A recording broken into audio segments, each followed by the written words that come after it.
today to support H.R. 812, the Indian Trust Asset Reform Act, and I commend it to you for your positive consideration. You know, when you stop and think about it, this word trust actually has two pretty distinct meanings. It can be the belief that someone or something is honest, trustworthy. The belief that you can take them at their word. On the other hand, trust can also be a financial or a property arrangement. The trust is legally held or managed by someone else. It could be for your kids or your grandkids or any beneficiary. But the irony is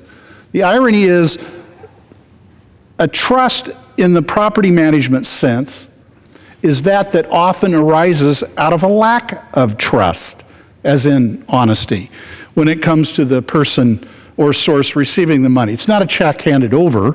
It's a financial arrangement with conditions or requirements. When it comes to Indian country, they have plenty of historical reasons to lack trust when it comes to the federal government. But the federal government does not have reasons to not trust Indian country's ability to manage their own resources. And natural resources are what have always been the most important asset in Indian country.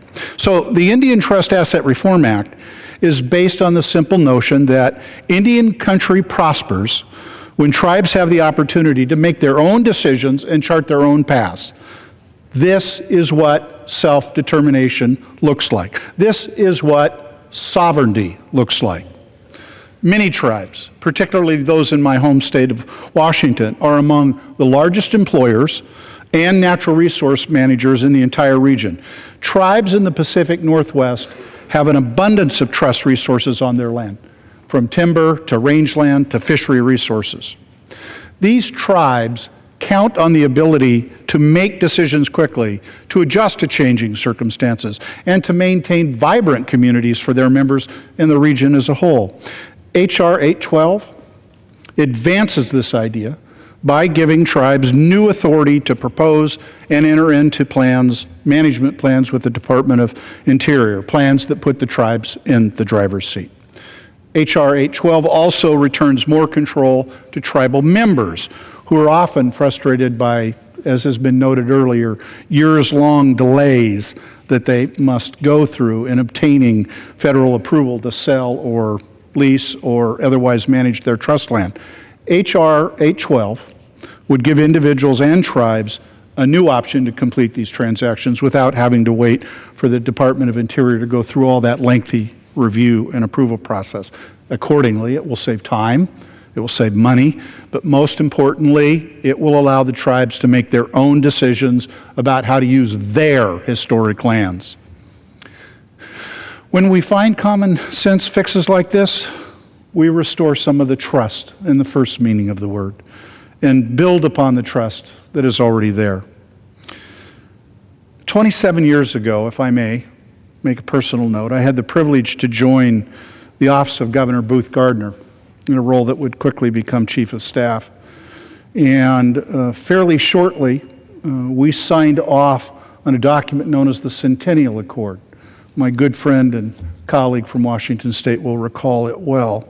Basically, it was the first memorialization in the history of the United States that recognized the government-to-government relationship between the tribes and the state of Washington. I have said regularly since, in an intermittent public service career extending back 40-some years, I have no higher point of pride than the small role I played in that, those many years ago. Accordingly, I'd like to thank Congressman Simpson very much for his leadership on this bill and allowing me the privilege to be the Democratic lead co-sponsor. I'd like to add my expression of gratitude to Chairman McClintock and the gentlewoman from Massachusetts, as well as our ranking member, all those involved. I'd like to thank the affiliated tribes of Northwest and its Trust Reform Committee. Let it not go unsaid, there was a decade of work leading up to today, a decade of work. Sovereignty means sovereignty.